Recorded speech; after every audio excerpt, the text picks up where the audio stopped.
That's it. 1, 2, 3. All right. Oh, you win!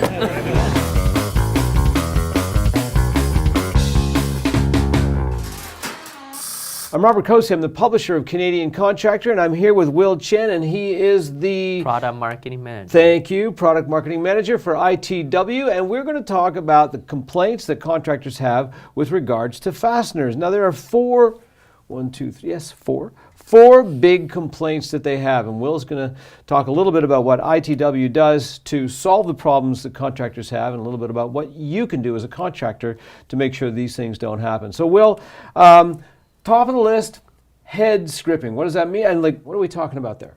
So head stripping is when driver bit and the screw, when let's say it goes in an angle where it goes in too much force before you actually fully intact, it actually kind of strips out the material in the head. So when the driver bit is in there, it doesn't have a surface to grab on. Okay, and so what has ITW done about head stripping? So one thing we promote a lot in ITW, in fact, it actually started from ITW, is the Torx drive, which for us we call the star drive. Okay, star head. Okay. Right, so it has 6 points of contact. Just like a star, but it has 6 points of contact. Got it. And what we design it to be very deep, so that even if a contractor, let's say, they go really fast and they drive at an angle by accident, you're only scratching the surface. Okay. So the 6 points of contact, I mean, a slot head screwdriver, forget that. Yeah. The Robinson and the square head, they have 4 points of contact. So you're really adding by half more points of contact, and then the deeper drivers, so that you don't. Now the other thing, you mentioned this, that contractors should really try and make sure that whenever they're driving a screw, they're driving it straight.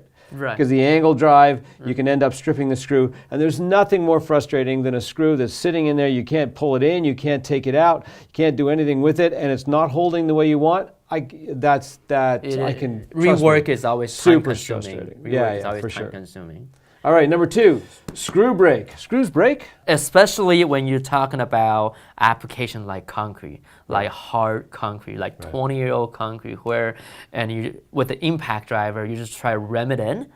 Sometimes the concrete is too hard, the screw can break if the material is not good, and there could be other issues too. Okay, so really, it's the advent of the impact drivers that's been the biggest. Well, maybe and the not the biggest substrate problem. too, and the substrate. And the too. substrate. Okay, Yes, exactly. So the guy's got an impact driver. He loves the power of it. He just cranks it up, drives the screw, and of course it breaks because you're putting too much load on the screw, and depending on the substrate, as you say, a concrete substrate will cause easier breakage.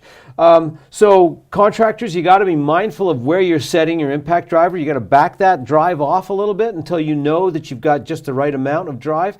And you guys are making stronger and stronger screws all the time. Right, exactly. So our GRK, our Tafcon, we make sure that we get the best material possible so that you can drive into the substrate that's meant. And you can, and any contractor can get the working limit of the screw on your website somewhere. Right. So we have code approval, we have International Code Council reports, everything from our website and our catalog, where you can actually see a lot of data. Right. Okay. So if you've got to drive some screws into a substrate that's pretty tough, then just take a look at the working strength of the screw, so you know what you're dealing with, and make sure that you've dialed back your impact drive. Yeah.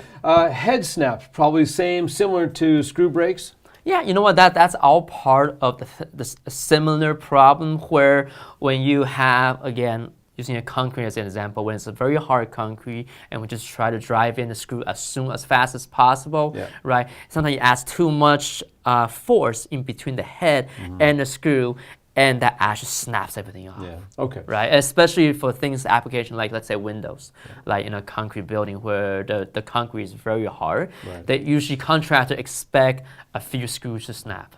One of the things that I know for sure is concrete takes about 30 days to cure. And so when you're getting into concrete in that 30-day window, the concrete can be a lot softer, and you can misunderstand what's possible in concrete that is not yet cured. But once you get cured concrete, if you're a renovator and you're looking at concrete that's been cured 20 years or whatever, that's much harder concrete than you might be dealing with when you're dealing with a new home or something like that. So keep that in mind. And check the strength of your screw before you use it. Pre-drilling, what does that mean? What so this is pretty much for concrete. You always have to pre-drill before you drive in the screw. Right. But for wood, let's say, lag bolts, lag screw, usually you really have to pre-drill for a pilot hole. Yeah, because the lag bolt's so big. Exactly. So with GRK, our premium wood fastener, the RS is rugged structural screws. You can just drive it in like a regular screw without needing a pre-drilling, which saves a lot of time. And you say your solution, the ITW solution, is to come up with a screw that doesn't that it basically replaces the lag bolt. Is that correct? It does, right? The GRK RS is the RS structural system. screws replaces. Okay, the yeah, I lag remember bolt. we did a couple of videos. Exactly. All right. Right. All right. Guys, you had 4 complaints about screws. 1, 2, 3, 4. And we've given you 4 ways to make sure that you don't have to suffer these indignities while you're driving screws. Thanks very much, Will. Appreciate it. problem. If you have any more questions about the fasteners that you use, then please go to the website that you see across the bottom of the screen, or you can email Will and he will give you all the information you need to know to make sure that your fasteners are fastening.